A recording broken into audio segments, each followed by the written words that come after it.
Welcome to Moments with Marianne. This is your host, Marianne Pastana.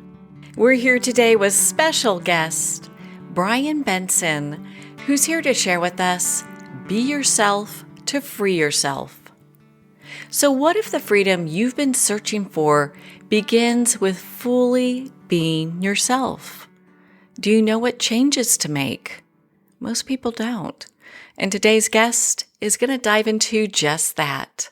Benson is an intuitive consciousness bridge who is an award-winning and #1 best-selling author, poet, podcast host, mentor, filmmaker, producer, and TEDx speaker.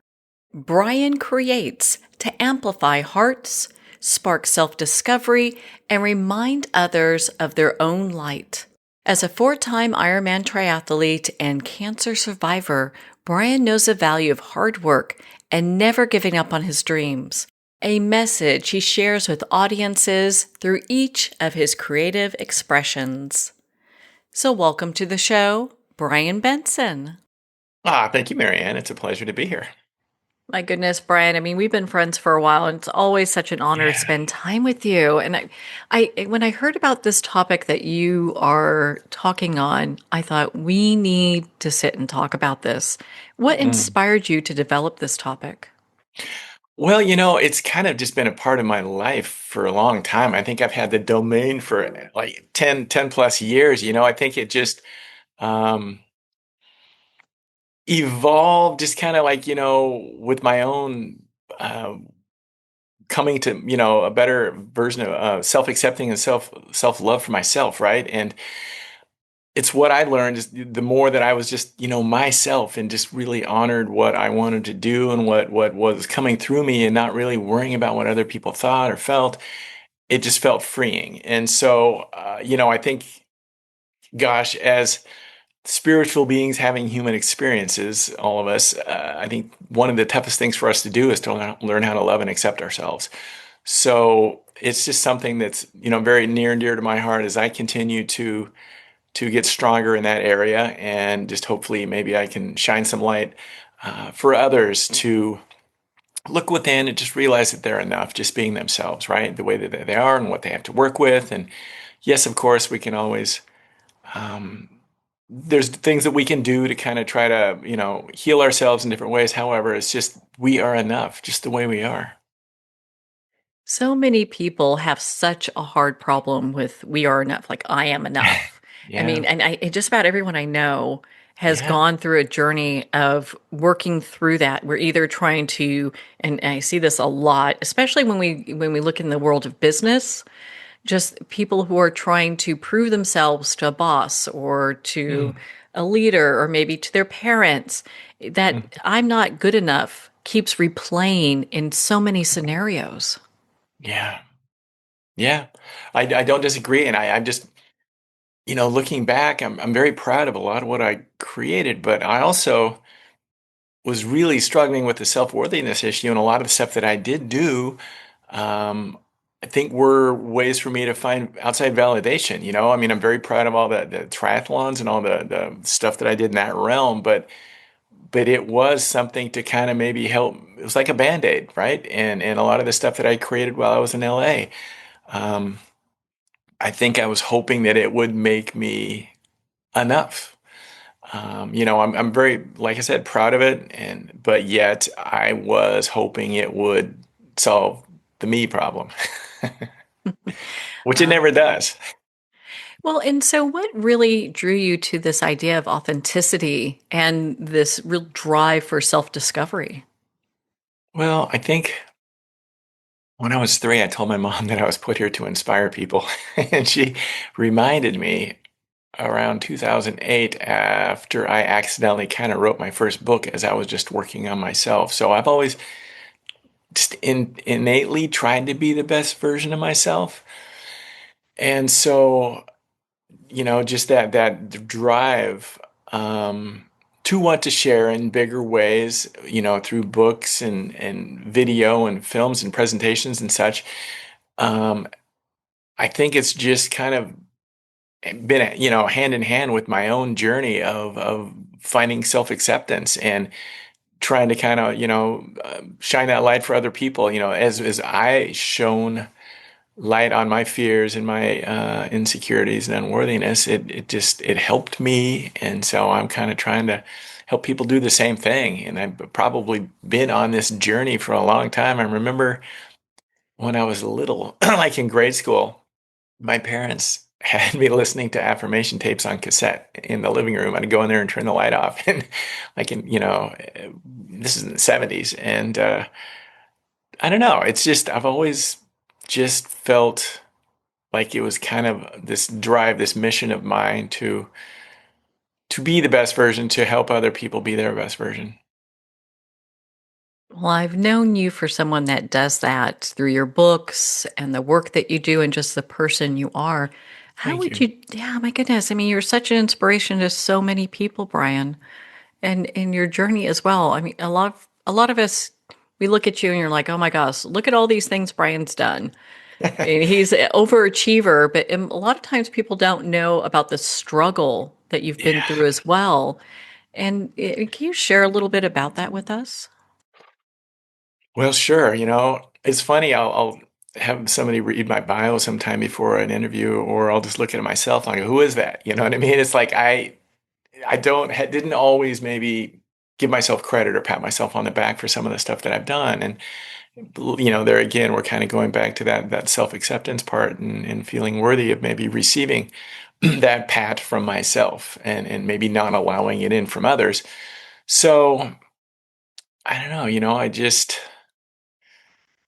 you're gonna have to do me a favor. What was the question? I started digressing there a little bit. No worries. No, it's just talking about, we look at you and Yeah, a lot of times when people see folks online, they look at the person and go, oh gosh, this yeah, guy, he's got it easy. He's got no struggles. But yes, you've yes, been through a lot of challenges. yeah. Well, for sure. Thank you. Just a lot of health stuff, and I've always been very healthy. So they were both kind of unexpected. I had cancer 5 years ago, prostate cancer, and I'm fine now. But it definitely was tough, but it also gave me some blessings. And then I had open heart surgery barely 2 years ago, and that was also unexpected. But I think with the cancer experience, it began right at the shutdown of COVID, and I was in LA at the time, and everything was shut down, and I was just kind of healing from surgery, and in some ways, it gave me permission to get off the hamster wheel. And while I was off the hamster wheel, I began to kind of just sit with myself, and something I would not have been able to do maybe while I was kind of pushing, right, and creating, and not really coming up for air. And so I realized then that was the beginning of really kind of taking a closer look at finding more self-acceptance for myself. I realized that, like I had mentioned earlier, that I was creating for validation instead of just creating um, to share, right? And for the actual, just the joy of creativity. There's nothing better than like connecting to source and just being a conduit, and just like finding that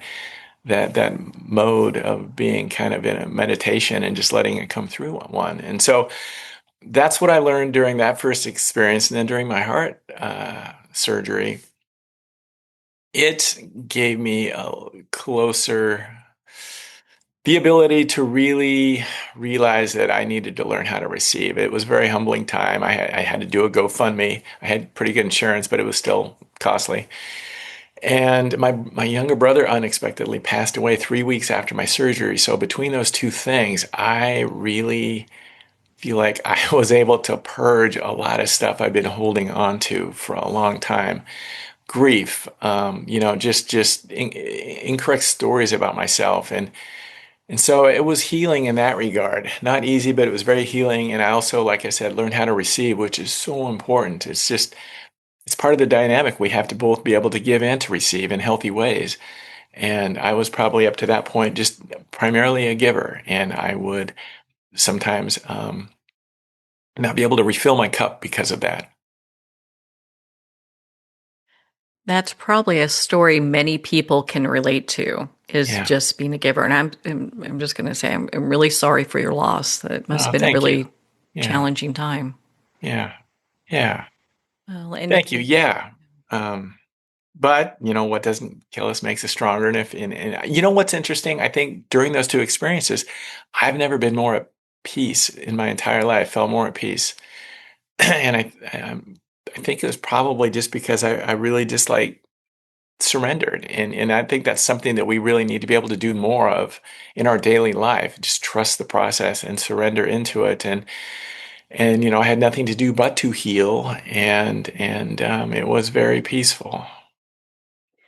so, in your experience, because I know you've worked with a lot of people, you've written some very successful books. What are some of the most common barriers that keep people from expressing their true voice and being authentic? Well, I think probably a lot of them stem to what we've already been talking about, just the self-acceptance, but just the incorrect stories that we tell ourselves for whatever reason that was attached in the first place. Everybody's different and it's all subjective, but a lot of us are climbing uphill to overcome those stories, and sometimes it really holds people back from really feeling comfortable in their own skin and for maybe really doing what it is that they truly want to do.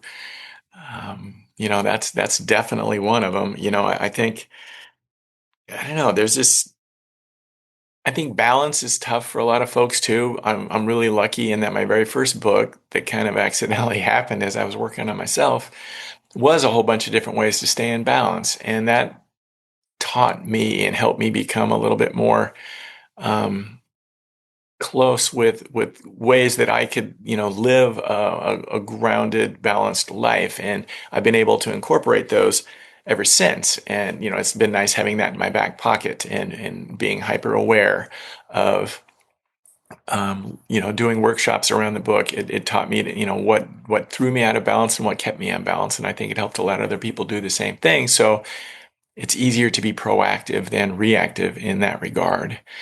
I think balance is a tough one for folks, and anymore, it's getting more and more difficult with all the noise that we're seeing on social media and the news and all these different things that are, just aren't authentic, and they're teaching us and that we aren't enough, and they're just I don't know, they're fallacies. And so I think it's really so important just to kind of get back to the basics and connect with people because that's our true nature. And that seems to be almost a lost art in many ways. It's so easy for us to like things online or maybe make a little comment, but to really spend time with people and to converse, it takes an effort, and we have Mhm. and some people would call it even maybe a little bit of work. I don't know if it's work on us or work on them, Mhm. but there's some work that's involved in that. And so, what are some steps people can take to start making these changes in their lives? Well, I I love to meditate. It helps slow me down. I try to do it every day for about a half hour to an hour. It grounds me. I can get ideas that way. And then looking back, all those years of training for Ironman triathlons, those long runs and long bike rides, I was kind of meditating back then before I really even realized it. And I'm an outgoing introvert, and I do need a lot of refill time. And so it's incredibly important for me to do that. So that would definitely be something, I think if it's possible, get away from your computer and your phone for a bit and go for a walk in nature. I mean, nature's energy and frequency is perfection, and it has a lot of healing properties. And I know that's where I can really connect with my intuition very strongly. These are just really basic things, and just trusting the process, trusting that,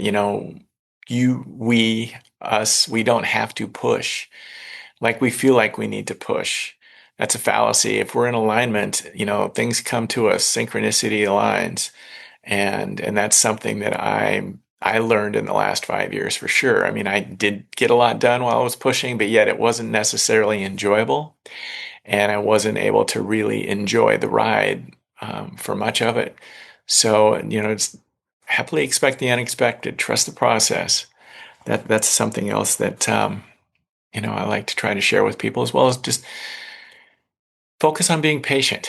Patience is such a superpower, and it's definitely helped me, and I know that it's helped a lot of other people. So I know your talk dives into a journey back to wholeness, voice, and truth. How would you define wholeness? Oh boy. Well, I think it's just trying to incorporate a lot of the stuff that we've been talking about, just knowing that we're enough, standing in that power, standing in that truth, and really just honoring one's intuition, and what's coming through. And luckily, that's something I've always been able to kind of trust and honor, even way back when I started doing the triathlons. I mean, I kind of got into them due to an injury. However, I started getting heck yeses on some ideas around it, and I just stepped into it. And since then, I've really, really been able to trust and honor my intuition, and it's never steered me wrong. And I think that's something that's really, really important for people to know, that they have that at their disposal. It's sometimes, though, we just have to clear the noise out, and allow it to come through and keep our channels as clear as possible. How would you say that the practices that you've developed have you really access wholeness in your own life? Well, working on staying grounded and in balance, that's definitely helped me. Paying attention to my intuition, slowing down, meditation, and those have definitely helped me be a clearer channel for what comes through me. Whether it's a poem or a book or a short film idea or presentation. That's what I rely on, and so it's incredibly important for me to keep my channel as clear as possible. Well, that's Yeah. always a very important piece is to work on ourselves. And I mean, when you started doing that journey, did you see like the world around you change? Hmm.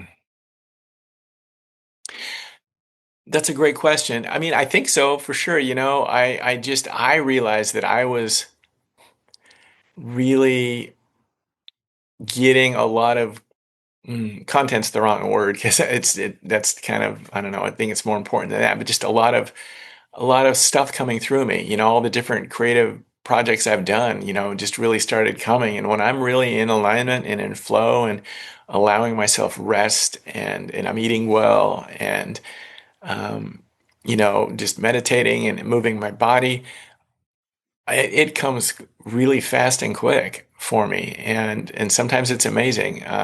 It amazes me, how quickly maybe something will come through me. Uh, on the other hand, we just need to also, when we aren't feeling that, even when we do feel like we're being patient and all those things, and we're doing the right stuff, there are times when we're supposed to just be. And in the past, I would try to bulldoze through those moments. But I really truly believe there's things working on our behalf behind the scenes, even when we aren't necessarily feeling like we're moving forward, we are. And we need those downtimes as well. So when they pop up, since I kind of realized this, I'm able to just, those are the times I give myself, permission to just relax and spend a couple days watching movies, and just really refilling my cup, or taking a couple, go for a day trip, or longer, or go, you know what I mean? Just there's the more clear and self-aware that we become, we can identify the difference. And if once we can really identify the difference and give ourselves permission to honor what's, we're feeling, then boy, it's off to the races. I understand that you have some poems and essays that you'd like to share with us. Is there one that really stands out for you right now? Sure. Yeah. This one I wrote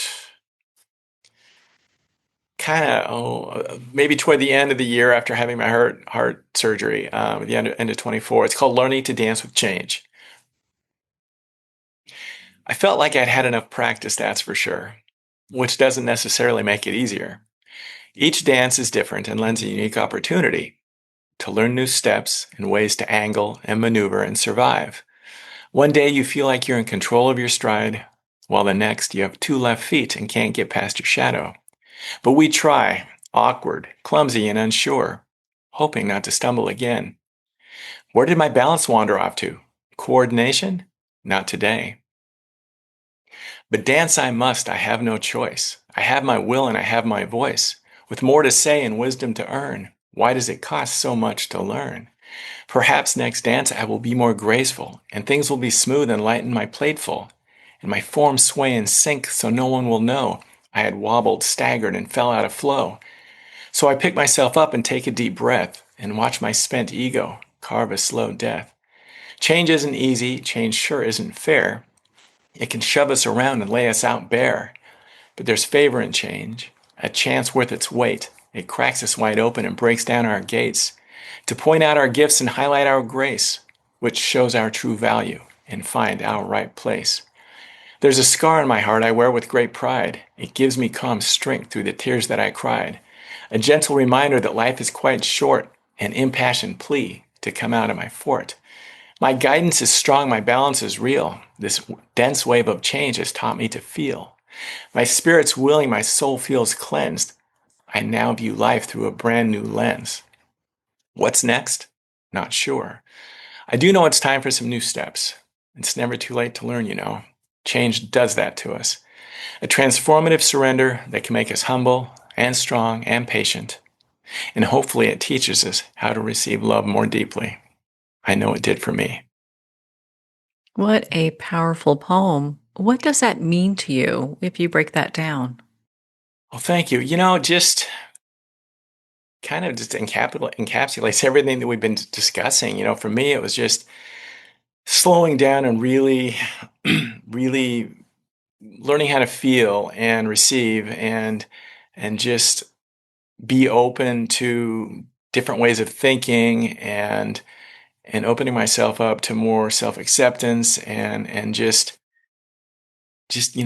giving myself permission to trust in the process and allow what's next to come, and be ready for it and be open to it and be worthy to receive it. Well, that is just such a powerful poem. So thank you so much for sharing that with us. You're welcome. Do you have another one you can share? Because I know you're such a just an amazing writer. Ah, thank you. Sure. This one kind of ties in. It was around the same time as well. This one I actually wrote after the 8 days in the hospital where they were trying to figure out what what was wrong with me, and they had told me I needed to have open heart surgery. So this was before the surgery, but after the news. It's called Beautifully Broken Open. Darkened skies cloud my soul as I look within for more. A frantic yearn to become whole suspends my heart, left sore. Feeling stuck, unsure, ajar, my planned escape runs foul. Frozen like a nasty scar, I shout a silent howl. I dream of blue and sunlit grace to lift my tone quite grand, knowing it's my destined place and where I want to stand. It holds me fast, this light within, it wants to shine so bright. How to breach this veil so thin, I long for truthful sight. Surrender now, a whisper shared. You've everything you need. Just breathe deep and don't be scared, and trust will take the lead. Ground your spirit in truth and love and moments that are real. Then view your light shine high above, and your heart begin to heal. That is a very powerful poem. My goodness. Thank you. And share with us your thoughts about that because I know your poems mean so much more than what people are hearing. Yeah, I kind of think I tend to write like quote layman's terms, but with depth. And I think this is just same. Probably everything kind of revolves around the same message that we've been talking about. Just trust and patience and self-acceptance and self-worthiness and surrender and just knowing that we're enough and tough stuff's gonna come along, but like what can we do? How can we use it to heal and to become more self-aware and learn and be just a better, more authentic, vulnerable version of ourselves. Well, it's so interesting because a lot of people really struggle to get to this place of vulnerability. Yeah. What do you think has been one of the the major markers in the road for you? Well, I always felt like I was supposed to do this and share and serve in a bigger way. And I think, because I've felt that inner knowing, it's helped me step out of my comfort zone a lot. I mean, I had to overcome a fear of speaking after my first book came out, and I did a lot of things to do that. And it wasn't easy, but the more I did, the more alive I felt, and it was empowering. And so, I just have kind of like accepted my role, and I think because of that, it's given me strength to share more vulnerably. And it's a process. I mean, boy, early on for my first two books, I mean, I was still kind of surfacey. I was really worried about what other people thought, and I worried about kind of how I showed up, and was being kind of like seen, and was afraid to share in deeper levels. But after the two health things and just becoming more self-aware, and just like, I don't know, just trusting the process of, it's just like, hey, this is, life is short. Everybody else is struggling with this. You can share deeper, Brian. And so I've just kind of accepted that, and I'm doing it. I'm learning at the same time, and I'm overcoming my fear of self-acceptance, or my lack of self-acceptance at levels of it at the same time. And so that helps me.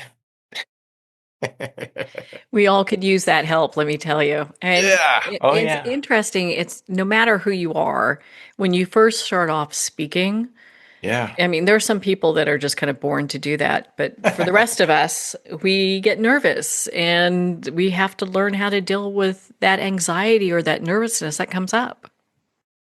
Yeah, I did too. And occasionally I'll fall back into that temporarily, but I just keep remembering that it's not about me, it's about sharing me. And we're all similar. We all have we're all going through the same stuff in similar ways and slightly different ways, but we are all trying to figure things out at the same time, right? And so if I can maybe give somebody a little bit of empowerment or inspiration to kind of step out of their comfort zone like I've done myself, or just to kind of slow down and look within, and begin to realize that they have what they need already, then, my job is done.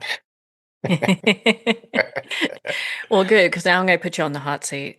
Oh, So, for those folks that feel disconnected from themselves, and I can't tell you lately, I've heard a lot of people tell me this, how yeah, disconnected they're feeling from life. They feel like they're just doing the little hamster wheel. Get up, yeah, go to work, pay bills. Get up, go to work, pay bills. And if they have time, maybe do like a one fun day after they do all the house things. So, what advice do you have for someone that feels disconnected?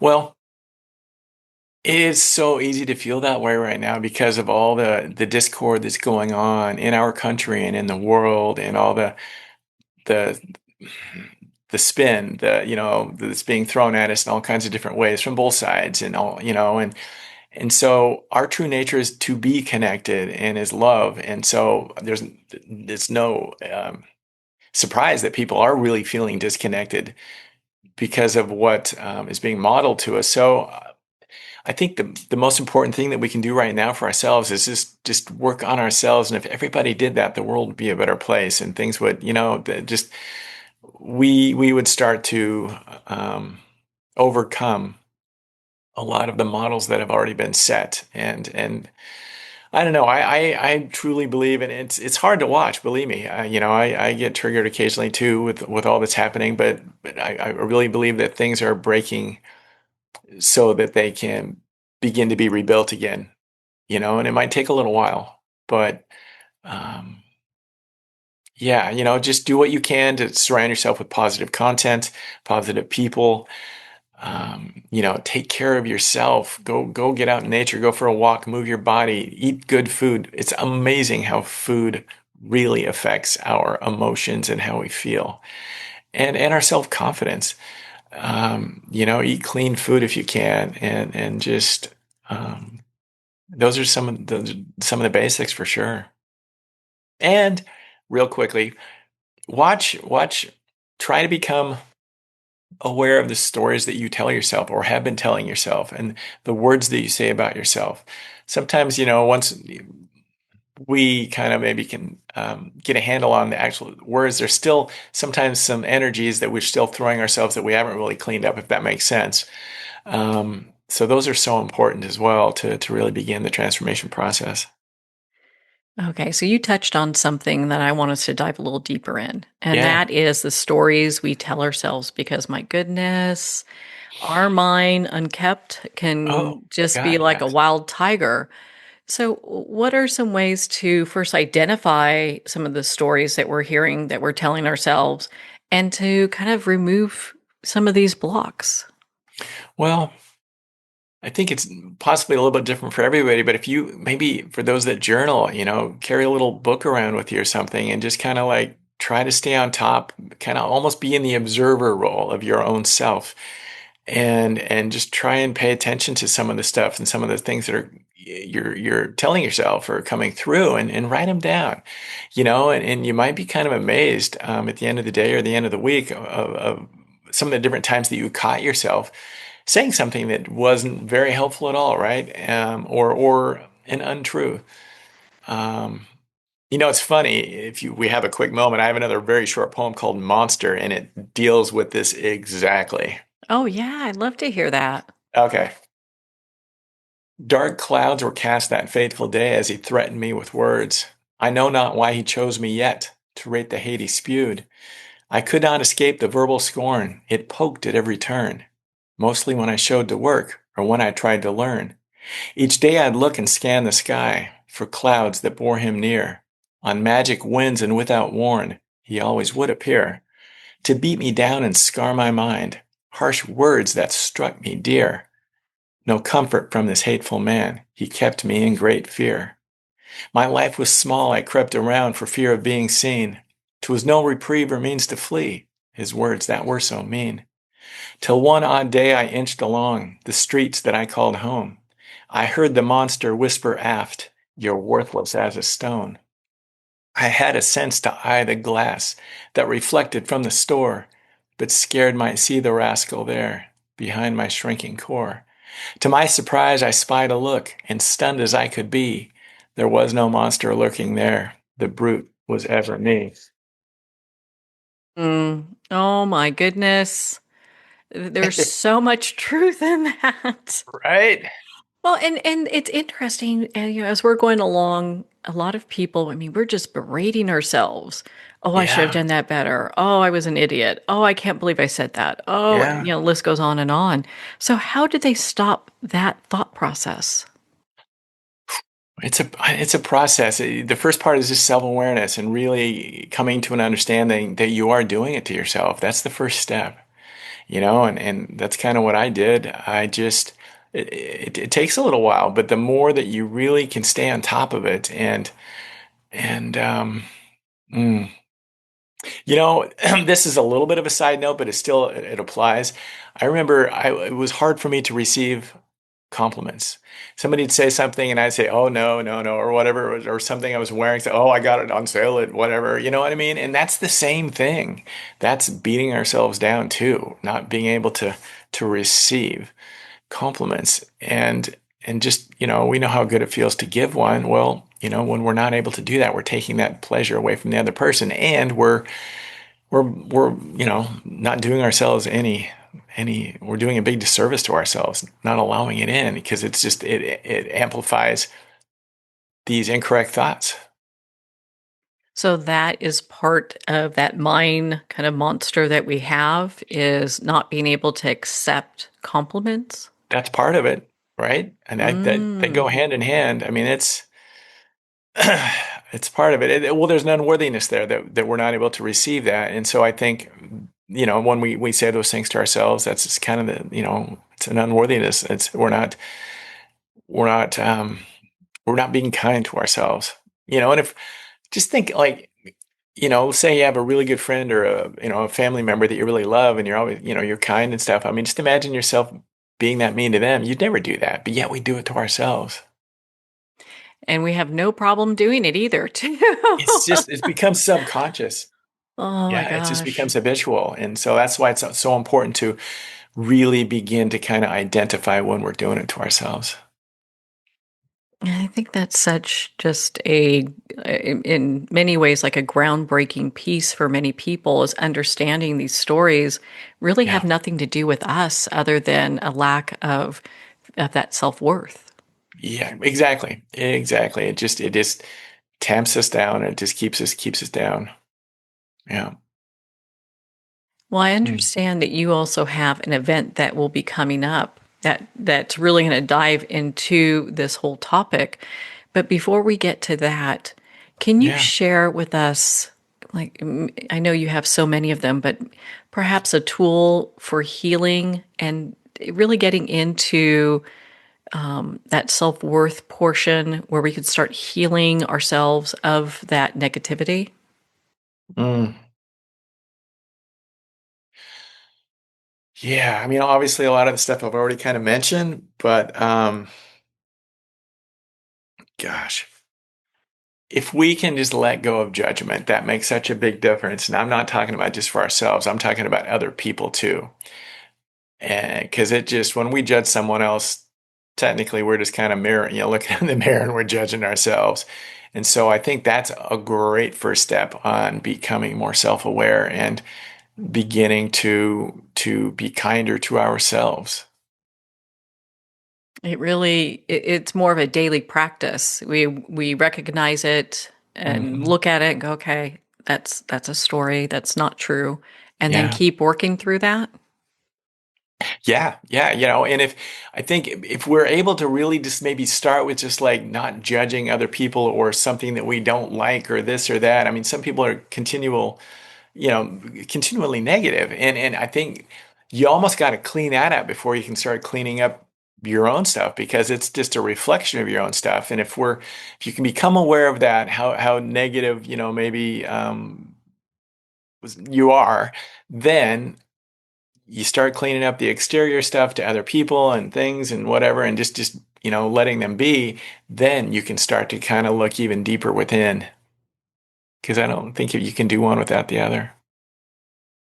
Now, is this process, I know different people go through it in different ways, but would you say that it's a very difficult process, or is it something that we can start doing a little bit every day?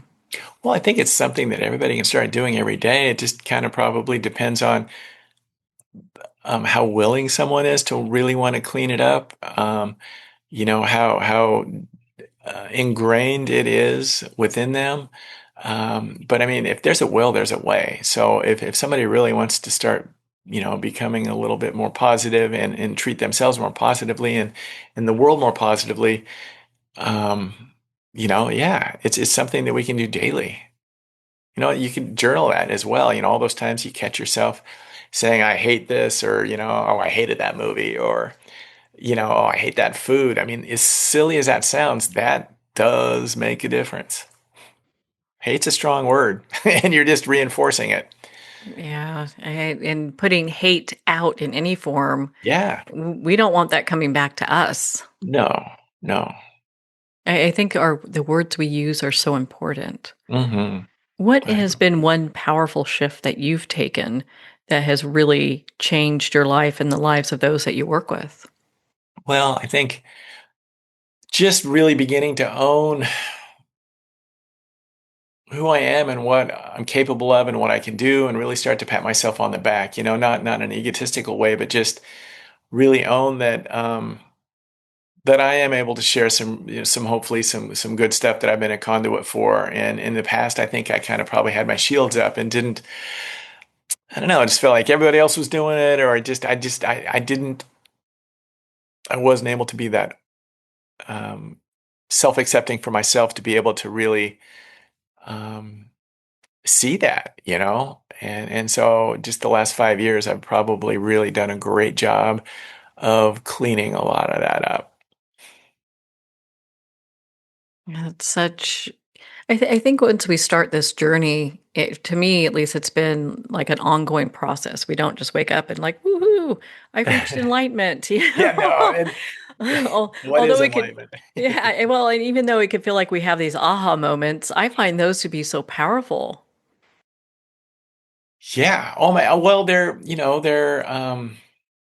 stations on the journey, right? We need to kind of get a bone every once in a while from the universe to know that we're kind of, moving forward, it's really lovely to get those and just know that we're, you know, moving forward, we're finding more self-acceptance. And I mean, I really believe if we can get to a place of really loving ourselves, everything else falls into place because we waste so much time and energy looking outside of ourselves for validation. And I've been guilty of it myself.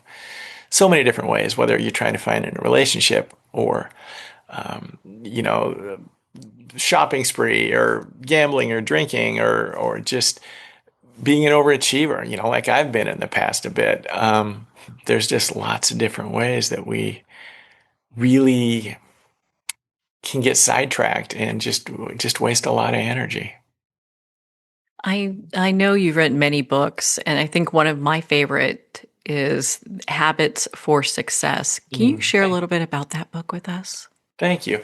Yeah, it's just I think it was kind of an extension of just the work that I've done for myself on trying to be the best version of myself. I came up with I think 48 different chapters and different ideas and different ways to find habits. And I wanted to kind of make it an enjoyable read. I incorporate stories and some other unique things. There's some poems in there as well, and just to get people's awareness moving toward a lot of these habits. I mean, there's just so many different ways that we can really I don't know, just live a more balanced, grounded, happy life. And some of them are just like, find balance or go for a walk. I mean, they're, just um, go within, have an attitude of gratitude. Gosh, be easy on yourself, laugh, create an intention, take care of our instruments. And there's so many different ways we can do that, which we've already talked about. Go take a day trip, get creative. I mean, creativity for me has changed my life. I had no idea I really had a lot of the gifts that I do until I left my family business and started working on overcoming my fear of speaking and doing different things, which led to other things, which led to other things. And I just kind of kept feeling more empowered and forward moving. And I just started honoring some of the stuff I could do. And it's just like, I don't know, creativity is magical. It doesn't matter if you're going to be sharing it with just yourself or with other people, just do it. It's a form of meditation. It's a form of connection, to source. It's just really, really, really a positive thing to focus on. It really gives us that time to be, as you're saying, like one with source, where we can let all Yeah. that outside chatter just go. Yeah, and it's a way to tap in, to just to have fun and play and tap into that inner child and stuff that things that most of us, have let go a long time ago, and it's so important to do that and play. Well, I know we kind of hinted at this earlier, but I'd love for you to share with us your upcoming, because I know you're going to be doing a talk in Ashland, Yeah. Be Yourself to Free Yourself. Can you share that with us? Yeah, well, it's going to be at the Rogue Valley Metaphysical Library, I believe, on March 24th, and I think it's at 7 o'clock, 6 or 7 o'clock. And yeah, it's just, I'm going to be doing kind of what I did today, reading some different pieces and discussing them, kind of maybe my own journey and how they played a part in it and sharing stories. And I wrote an adult fable not too long ago that's really a lot of fun that it may or may not be autobiographical. I'll read that there as well and discuss it. And it's called The Man Who Wouldn't Slow Down. So I'm really excited about it. That really sounds like you. Yeah, yeah, I know, I right? think anyone who knows you knows that you are not someone who slows down ever. So, Well, now I do it. I now I'm much more sustainable and grounded and yes, I mean I'm still creating, but like just without the need to prove myself, and that's just everything. It really makes a difference. Oh my goodness, Brian. I mean, you're such an inspiration and one of my favorite people. Thank you. Yeah, of course. My goodness. I'm so delighted that we've been able to spend this time together. Where can our listeners go to be part of your community and also learn about your work and your upcoming events? Well, thank you. My website, just gbrianbenson.com. I've always gone by my middle name, gbrianbenson.com. And there's a lot of stuff on there. There's some fun videos and short films that I did, and the books are on there, and access to the YouTube channel. And yeah, I'm trying to make it a fun experience to go visit my website. Well, and why don't you share with us a little bit about your show too? Oh, yeah, the Creative Spark. I have a podcast called The Creative Spark, and I interview just unique creative people from all kinds of different realms, authors, actors, athletes. I even had an ESPN sports anchor on there. It was fascinating. Painters, what have you. And you can access that through my website also at gbrianbenson.com. Well, Thank Brian, you. thank you so much for taking the time to be on the show with us here today. Oh, Marianne, it's always my pleasure. I really appreciate you very much. Well, thank you, Brian. It's been such an honor to spend this time with you and to talk about Be Yourself to Free Yourself. Make sure to visit Brian's website at gbrianbenson.com for more information and to be part of his community. Well, we're at the end of our time today. I'd like to thank everyone for tuning in. You've been listening to Moments with Marianne, where we make every moment count.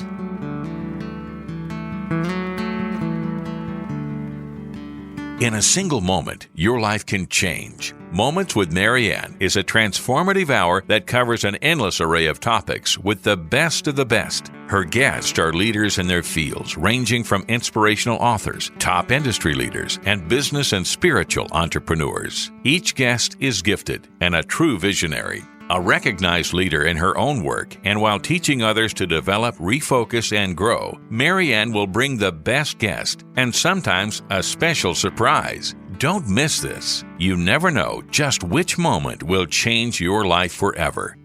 Make sure to tune in and visit momentswithmarianne.com for more information.